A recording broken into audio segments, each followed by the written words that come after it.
ఆమోసు ప్రవక్త, చిన్న ప్రవక్త, ఇశ్రాయేలు ప్రజలతో దేవుడు మాట్లాడిస్తున్నటువంటి మాటను, ఇది దేవుడైన యెహోవా వాక్కు అని చెబుతూ, ఇశ్రాయేలులారా, మీ ఎడల నేను ఎలాగూ చేదును గనక, ఇశ్రాయేలులారా, మీ దేవుని సన్నిధిని కనబరుటకై సిద్ధపడుడి. దేవుని సన్నిధికైనా సిద్ధపాటు అంటే ఏమిటి అనేది ఈరోజు మీ ముందు పెడుతున్నటువంటి మాట. దేవుని సన్నిధికైనా సిద్ధపాటు, అది దేవుని సన్నిధి కొరకు ప్రిపరేషన్. సిద్ధపాటు అనేది చాలా ప్రాముఖ్యమైనది.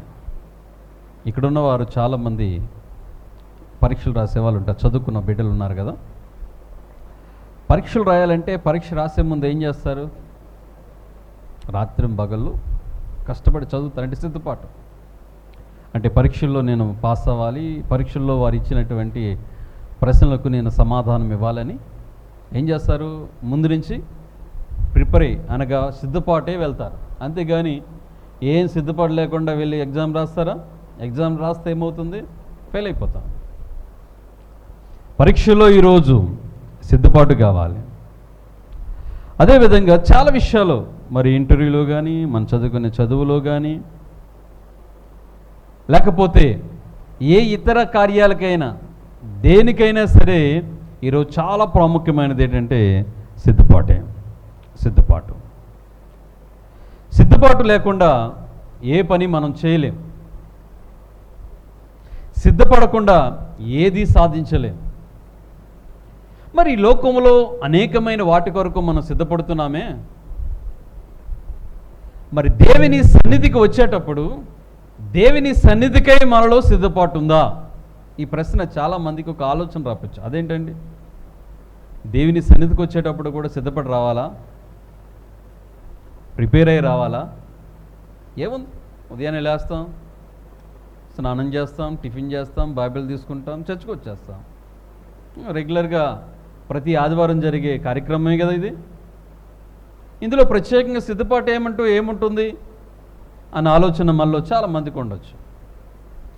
యేసు ప్రభువారి లోకంలో ఆయన పరిచర్య ప్రారంభించే ముందు మార్కు రాసిన సువార్త 1వ అధ్యాయము 2వ వచనంలో ఒక మాట రాయబడింది. ఏంటి ఆ మాట అంటే, ఇదిగో నా దూతను ముందుగా పంపిస్తున్నాను, సువార్త చేయడానికి ఒక మార్గమును సిద్ధపాటు కలగజేస్తున్నాను. యేసు ప్రభువారి లోకంలో మెస్సయ్యగా వచ్చుతున్నప్పుడు ఆయన మనిషి కుమారుడుగా ఈ లోకంలో ఆయన పరిచర్య చేయడానికి దేవుడు తన దూతలకు ఆజ్ఞాపించాడేంటి? మార్గమును సరళము చేయండి, మార్గమును సరళము చేయండి, ఆయన పరిచర్యకు మార్గమును సరళము చేయండి, సువార్తకు మార్గమును సరళము చేయండి అని ఒక సిద్ధపాటు దేవుని దూతలకు ఆయన ఇస్తున్నాడు. రాకడకు సిద్ధపాటు. ఈరోజు బైబిల్ గ్రంథంలో రాకడ కూర్చున్న సిద్ధపాటు మనకు తెలుసు. 10 మంది కన్యకల యొక్క ఉపమానాన్ని మనం చూస్తున్నట్లే అందులో 5 బుద్ధి కలిగిన కన్యకలు, 5 బుద్ధి లేనటువంటి వారు. బుద్ధి కలిగిన వారు అని ఎందుకు బైబిల్లో వారి గురించిన విషయాలు రాయబడ్డాయంటే, వారిలో సిద్ధపాటు ఉంది కాబట్టి వారు బుద్ధి కలిగిన వారు. మిగతా 5 సిద్ధపాటు లేదు కాబట్టి వారు బుద్ధిహీనులు. అంటే రాకడలో సిద్ధపాటు, యేసయ్య పరిచర్యలో సిద్ధపాటు, అదేవిధంగా ఈరోజు ప్రతిదానికి సిద్ధపాటు. దేవుని రాజ్యంలోనికి మనం ప్రవేశిస్తున్నాము కాబట్టి సిద్ధపాటు. పెండ్లికి వెళ్తున్నప్పుడు ఏం చేస్తారు? పెండ్లి వస్త్రాన్ని ధరించుకుని సిద్ధపడి వెళ్తారు. కాబట్టి ఈరోజు ప్రత్యేకంగా నేను మీతో మాట్లాడాలనుకున్న అంశం ఏంటంటే, దేవుని సన్నిధిలో, దేవుని సన్నిధి కొరకు సిద్ధపాటు ఎలా? ఆయన సన్నిధి మహోన్నతమైనది.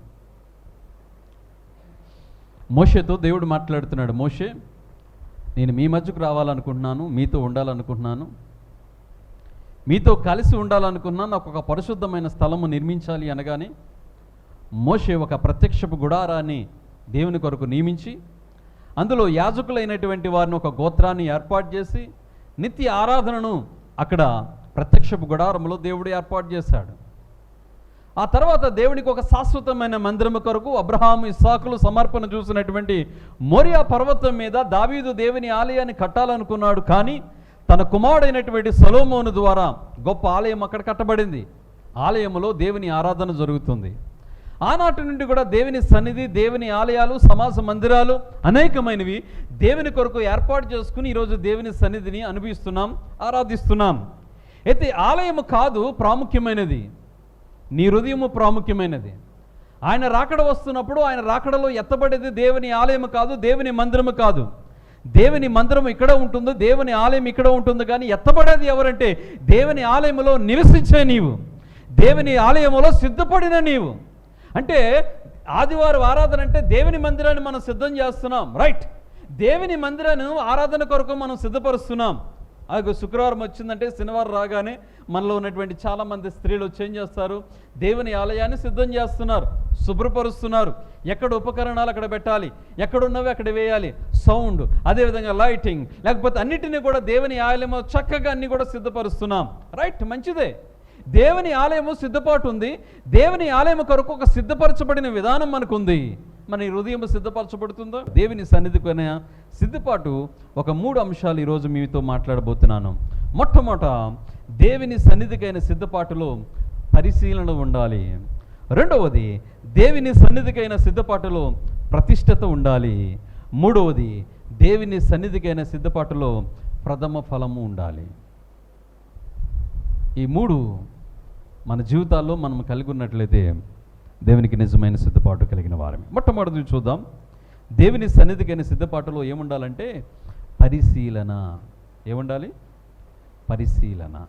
ఒకసారి వాక్యాన్ని తెరవండి. ప్రసంగి గ్రంథము 5వ అధ్యాయము 1వ వచనం చదవండి. ఇక్కడ ఒక చక్కని మాట రాయబడింది, నీవు దేవుని మందిరమునకు వెళ్ళుచున్నప్పుడు అనే మాట. 5వ అధ్యాయము 1వ వచనంలో రాయబడింది, నీవు దేవుని మందిరమునకు వెళుతున్నప్పుడు. పరిశీలన, సెల్ఫ్ ఎగ్జామినేషన్. నీ ప్రవర్తన చాలా జాగ్రత్తగా చూసుకోవాలి. ఆషామాషి కాదు దేవుని సన్నిధికి సిద్ధపడ్డం అంటే. పరిశీలన ఏంటి? ప్రవర్తన. ప్రవర్తన అంటే ఏంటి? దేవుని సన్నిధికి వెళ్ళేటప్పటికి ప్రవర్తనకి ఏమైనా సంబంధం ఉందా? మనం దేవుని సన్నిధికి వెళ్తుంది దేనికి? దేవుని ఆశీర్వాదాలు పొందుకోవడానికి, దేవుడు ఉపకారాలు మనం అనుభవించడానికి, దేవుడు మన జీవితంలో ఇంకా అనేకమైన మేళ్ళను మనం ఆస్వాదించడానికి అని అనుకుంటాం చాలాసార్లు. అయితే ఒక్కొక్కసారి దేవుని సన్నిధికి వస్తున్నావు కానీ ఊరకనే వెళ్ళిపోతున్నావు. మళ్ళీ నీ ఇంటికి ఒట్టి హృదయాలతో వస్తున్నాం, తిరిగి మన ఇంటికి వెళ్ళేటప్పుడు ఏం చేస్తున్నాం? ఒట్టి హృదయాలతోనే వెళ్ళిపోతున్నాం. ఏమీ లేదు. ప్రతి ఆదివారం ఇది ఒక అలవాటు మనకి. అంటే ఈరోజు ఆదివారపు ఆరాధన అంటే చాలామందికి ఒక ఆచారం. ఏంటి ఆచారం? నేను ఒక క్రైస్తవుడను, నేను ఒక క్రైస్తవ బిడ్డను, కాబట్టి తప్పనిసరిగా ప్రతి ఆదివారం నేను చర్చికి వెళ్ళాలి అని ఒక ఆచారంతో మనం దేవుని మందిరంలో ఏదో ఒక అటెండెన్స్ వేయించుకోవడానికో, దేవుని సన్నిధిలో కనబడడానికో మనం ఒకవేళ వస్తున్నామేమో. ఆ దేవునికి సన్నిధికి వచ్చేటప్పుడు ఒక పరిశీలనతో రావాలి. ఏంటి ఆ పరిశీలన అంటే, నీవు దేవుని మందిరమునకు వచ్చినప్పుడు నీ ప్రవర్తన, నీ డ్రెస్సింగ్, నీ మాటలు, అంటే ఇక్కడ ప్రాముఖ్యమైనది ఏంటంటే ప్రార్థనతో మనము సిద్ధపడి రావాలి. ప్రభా, ఈరోజు ఆరాధనలోనికి వెళ్తున్నాను, చర్చికి వెళ్తున్నాను, నాతో నువ్వు మాట్లాడు, నన్ను దర్శించు, ఈరోజు నీ స్వరము నాతో వినిపించు, నాతో ప్రత్యేకంగా ఈరోజు నాతో మాట్లాడు. దేవుని సేవకుడి ద్వారా ఈరోజు ఏం మాట్లాడుతున్నావు ఆ మాటలు నాకే కావాలి. నా హృదయాన్ని నిన్ను సిద్ధం చేసుకోవడానికి, నా బ్రతుకును నేను మార్చుకోవడానికి, నా జీవితంలో ఒక నూతనమైనటువంటి ఆశీర్వాదాన్ని నేను పొందుకోవడానికి కావలసినటువంటి మార్గం నాకు సిద్ధపరచు దేవా అని ఒక ప్రార్థనతో రావాలి. అందులో ప్రాముఖ్యంగా ఏం రాయబడిందట? నీ ప్రవర్తన జాగ్రత్తగా చూసుకొని అని చెప్తూ ఏం రాయబడింది? నువ్వు అనాలోచనగా ఉండకుండా. అంటే దేవుని సన్నిధిలో నువ్వు కూర్చున్నప్పుడు, దేవుని సన్నిధిలో ఉన్నప్పుడు నువ్వేం చేయకూడదు? అనాలోచన నీలో ఉండకూడదు. అంటే అనాలోచన అంటే మీనింగ్ ఏంటి? వేరే ఆలోచన. దేవుని సన్నిధిలోనికి వచ్చి ఏం ఆలోచిస్తాం? ఏం ఆలోచిస్తారు చాలామంది? బయట విషయాల్లో ఆలోచిస్తుంటాం. దేవుని సన్నిధిలో కూర్చుంటాను ఉంటాం, వాక్యం వింటున్నట్టుగానే ఉంటాం, తలువు పెడుతుంటాం, ఆమెన్ అనగానే ఆమెన్ అంటాం, హల్లెలూయా అనగానే హల్లెలూయా అంటాం, స్తోత్రం అంటాం. కానీ బాడీ మాత్రమే ఇక్కడ ఉంటుంది, కానీ నీ ఆలోచనలు ఎక్కడ తిరుగుతుంటాయి? బయట తిరుగుతూనే ఉంటాయి. అయ్యో ఈరోజు చుట్టాలు రమ్మన్నారు, వెళ్ళలేదు, అక్కడ ఏం జరుగుతుందో, టైం అవుతుంది, మధ్యాహ్నం 12 గంటలకు వస్తానన్నాను, ఆరాధన అయిన తర్వాత వస్తానన్నాను, అప్పటి వరకు ఉంటారో లేరో. ఇంటి దగ్గర విషయాలు కొంతమంది ఆలోచన, ఉద్యోగపరమైన విషయాలకు కొన్ని ఆలోచన, వ్యాపారపరమైనటువంటి ఆలోచనలు మరి కొంతమంది అనాలోచన.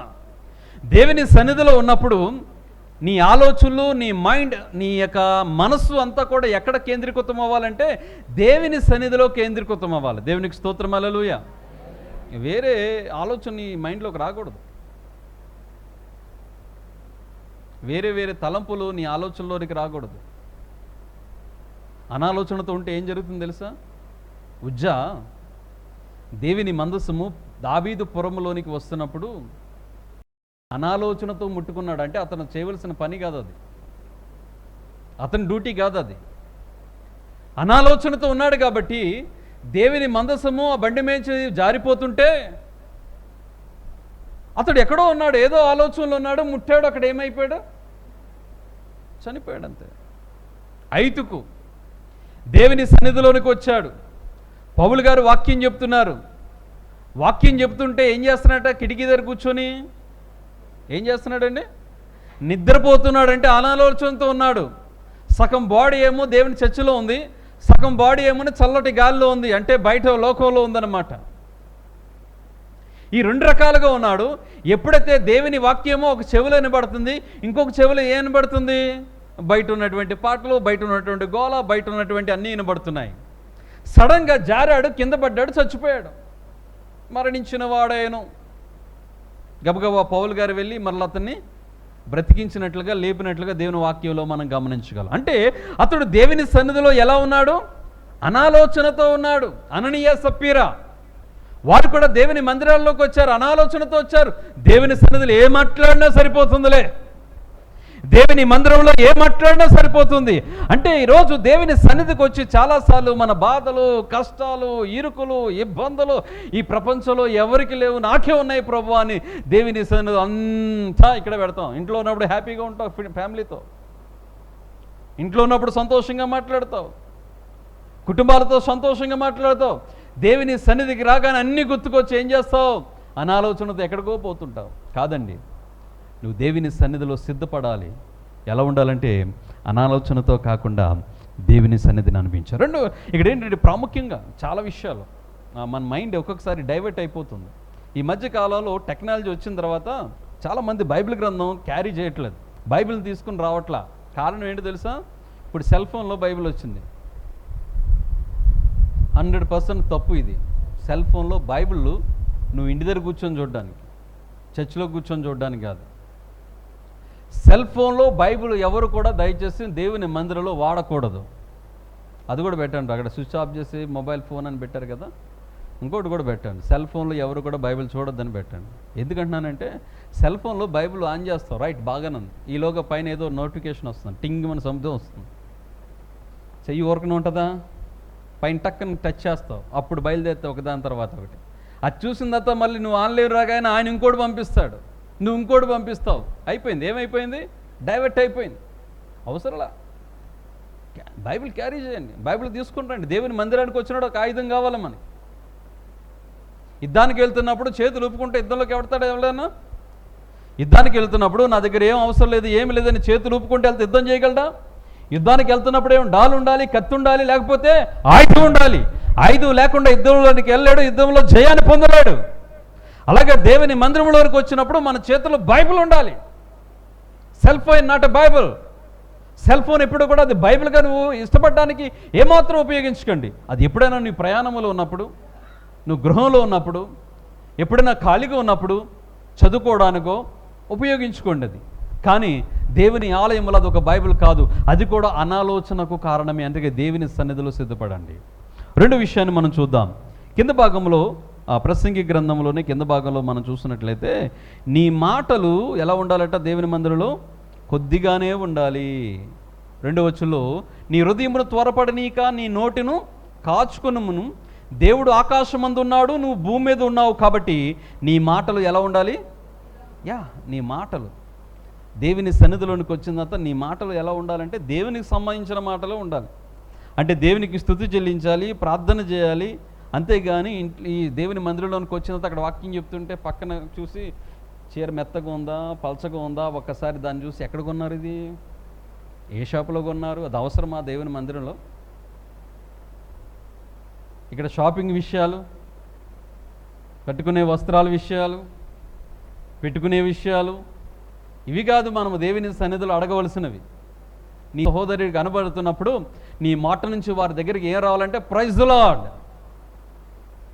వందన వచనాలు, దేవునికి మహిమ కలిగే వచనాలు నువ్వు పలకాలి తప్ప వేరే వేరే మాటలు కాదు దేవుని సన్నిధిలో. చాలామంది ఆరాధన అవగానే ఒక గ్రూప్ తయారవుతారు. అక్కడ ఒకటి, ఇక్కడ ఒకటి, ఇక్కడ ఒకటి, అక్కడ ఒకటి, బయట ఒకటి. బయట కూడా చాలా మంచి గ్రూపులు ఉంటాయి. అసలు నాకు తెలియక అడుగుతాను, దేవుని మందిరంలోకి వచ్చినంత ఇతర విషయాలు ఎందుకు మాట్లాడుకోవడం? మన దేవుని మందిరానికి వచ్చే దేనికోసం? దేవుని ఆరాధించడానికి, దేవుని గణపరచడానికి. ఒకవేళ వారు ఏదైనా ప్రార్థన అవసరాలు ఉంటే ఇక్కడ శుక్రవారం ఉపవాస ప్రార్థన ఉంది, విజ్ఞాపన ప్రార్థన ఉంది. అడుగు, అమ్మ నీ సమస్య ఏంటి, నీ బాధ ఏంటి, నీ ఇరుకేంటి, లేకపోతే నీ కొరకు ఏ ప్రార్థన విజ్ఞాపనలు ఉన్నాయి, దేని కొరకు ప్రార్థన చేయమంటావు? అంతేగాని లోకవార్తలు లేకపోతే లోకంలో ఉన్న విషయాలను ఇక్కడ మనం సంభాషించడానికి వద్దు. జాగ్రత్త. దేవుని మందిరములో మన సంభాషణ ఎలా ఉండాలంటే చాలా జాగ్రత్తగా ఉండాలి, చాలా జాగ్రత్తగా ఉండాలి. నీవు నీ సహోదరుడితోనూ నీ సంఘములో ఉన్న మరొక వ్యక్తితో ఏం మాట్లాడుతున్నావో నాకు వినబడపోవచ్చు, కానీ ఒక ఆయన ఆలకిస్తున్నాడట. ఎవరు? చదవండి ఒకసారి మలాకి గ్రంథము 3వ అధ్యాయం 16వ వచనం చదవండి. యెహోవా యందు భయభక్తులు గలవారు ఒకరితో ఒకరు మాట్లాడుచుండగా, హలో జాగ్రత్త, ఏం రాయబడింది అక్కడ? ఎవరు ఆలకిస్తున్నారు? నీవు నీ సహోదరితో ఏం మాట్లాడుతున్నావో నీకు తెలియకపోవచ్చు. పైనుంచి ఆయన ఆలకిస్తున్నాడట. ఎవరట? దేవుని యందు భయభక్తులు కలిగిన వారు. ఎవరు ఆయన? మీరే, బయట వాళ్ళు కాదు. దేవుని యందు భయభక్తులు కలిగిన వారంటే మీరే. నీవు ఒక సహోదరి కొరకు మరొక సహోదరి మాట్లాడుతుంది, ఆమె అలా అంట కదా. నువ్వు ఏం మాట్లాడినా ఎవరింటారు? జాగ్రత్త. తీర్పు తీర్చడానికి నువ్వు తగినటువంటి వాడు కాదు. నీ కంటిలో దూలం పెట్టుకుని ఎదుటివాడి కంటిలో నలుసును ఎలా చూస్తాను? ముందు నీ కంటిలో దూలంది. నీ కంటిలో పెద్ద దూలం పెట్టుకుని ఎదుటివాడి కంటిలో ఏం చూస్తావు? నలుసు చూస్తావు. అమ్మో ఎంత నలుసుందో చూస్తావు కంటిలో. నువ్వు తీర్పు తీర్చడానికి తగినటి వాడు కావు. నువ్వు ఇతరుల గురించిన మాటలు మరొక వ్యక్తితో మాట్లాడడానికి దేవుని సంఘం కాదు. అది దేవుని సంఘము ప్రజాస్వామ్యం కాదు. దేవుని సంఘము దైవ సన్నిధి అనేది దైవస్వామ్యం మాత్రమే ఉండాలి ఇక్కడ. దేవునికి స్తోత్రం, హల్లెలూయా. ప్రజాస్వామ్యాన్ని లేకపోతే రాజకీయ వ్యవస్థను లేకపోతే వేరేది మనము దేవుని సన్నిధిలో కనపరచకూడదు. నువ్వు మాట్లాడేవి ఏం మాట్లాడుతున్నావు?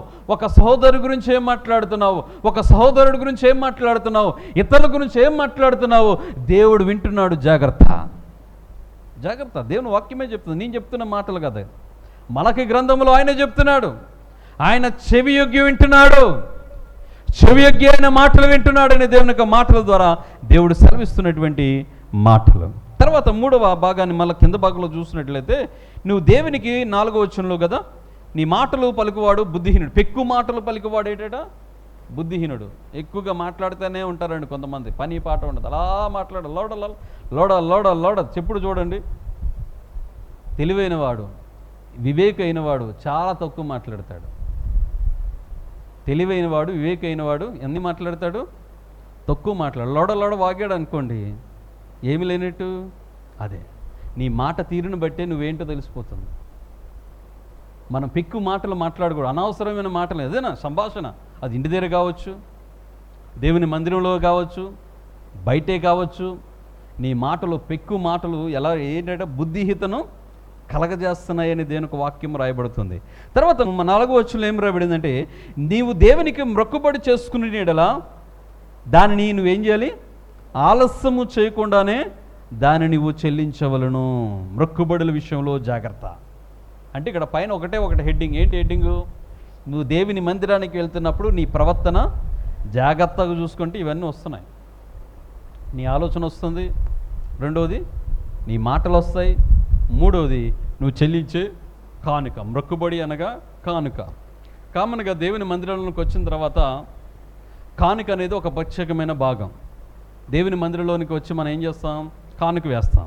అవునండి. కానుక అంటే ఎందుకు వేయాలి మనం కానుక దేవునికి? చాలామంది కానుక అంటే ఇది ఒక క్రమం, ఏదో ఒక పద్ధతి. దేవుని మందిరంలోనికి వచ్చాం కాబట్టి మన కానుక వేయాలి, పాస్టర్ గారు కానుక పడతారు, మనం కానుక వేయాలి అంతే. అసలు కానుకలు మనం ఎందుకు వేయాలి? దేవుడు ఎందుకు కానుకలను కోరుకుంటున్నాడు? మరి ఇటువంటి కానుకలు మనం సమర్పణ చేస్తున్నాం. మొక్కుబడి అంటే కానుకలో రకరకాలు ఉన్నాయి. మొక్కుబడి కానుకలు ఉన్నాయి. మొక్కుబడి కానుకలు అనగా థ్యాంక్స్ గివింగ్, కృతజ్ఞత. అంటే దేవుడు మన జీవితంలో ఏదైనా మేలు చేస్తే ఆ మేలుకు ప్రతిగా, దేవుడు చేసిన ఉపకారమునకు ప్రతిగా మనము స్తుతియాగము దేవునికి అర్పిస్తాం, మన సంపదాయాగము దేవునికి అప్పగిస్తాం. స్తుతియాగము ద్వారా దేవునికి అర్పిస్తాం. ఇందాక సాక్ష్యాలు చెప్పారు కదా, చాలామంది వచ్చి నిలబడి సాక్ష్యం చెప్పారు. దేవుడు నా జీవితంలో ఈ మేలు చేశాడండి, నా జీవితంలో ఈ అపకారం చేశాడు, దేవునికి మహిమ కలిగిన. అది స్తుతియాగము ద్వారా దేవునికి థ్యాంక్స్ చెప్పడం, కృతజ్ఞత చెప్పడం. రెండవది సంపదాయాగం అనగా దేవుడు మనకి ఇచ్చిన దానిలో నుంచి కొంత భాగము దేవుని సేవ కొరకు, పరిచర్య కొరకు, దేవుని కొరకు కానుకను వేసి దేవునికి కృతజ్ఞత చెల్లించడం. అంటే కానుక అంటే ఒక ప్రత్యేకమైనదిగా ఉండాలి. అంటే అదొక ప్రత్యేకమైన కానుకను ఉండాలి, లేకపోతే థ్యాంక్స్ గివింగ్ కనుక కృతజ్ఞత కానుకే ఉండాలి, లేకపోతే స్వేచ్ఛ అర్పణలై ఉండాలి, దశమ భాగములై ఉండాలి, లేకపోతే ప్రత్యేక అర్పణలై ఉండాలి, తొలి కానుకనై ఉండాలి, ప్రథమ ఫలమనై ఉండాలి, ఏదో ఒకటి ఉండాలి. కానుక ఒక పేరు ఉండాలి. కానీ మనం వేసే కానుకలు ఏంటో తెలుసా? పరిస్థితి ఎత్తాం, ఎదుగుతుంటాం, ఏ కాగితం వేద్దాం, ఏది అంటే ఏదో వేయాలి. చందాపాక్స్ మన దగ్గరికి వస్తుంది, దేవుని సన్నిధికి వెళ్ళాం, వాక్యం విన్నాం, ఎంతో కొంత కానుక వేయాలి. కాదండి, నువ్వు కానుక విషయంలో కూడా సిద్ధపాటుతో దేవుని సన్నిధికి రావాలి. ఆమెన్, హల్లెలూయా. ఇక్కడ దేవునికి వాక్యం, నువ్వు నాకు ఇచ్చి శోధించిన ఎడల ఆకాశ వాక్యం లిప్పి నీకేం చేస్తాను? నువ్వు ఏమిచ్చావు దేవునికి? అది సిద్ధపాటు లేకుండా ఇస్తున్నావు. నువ్వు ఒక సిద్ధపాటుతో కూడినటువంటి మొక్కుబడి, సిద్ధపాటుతో కూడినటువంటి ఆఫరింగ్ నువ్వు కలిగి ఉండాలి. కానీ ఏదో మనం ఇవ్వాలి, వెయ్యాలి అనే కానుక ఇస్తే దేవుడు అది అంగీకరించడండి. వేయకపోయినా పర్లేదు.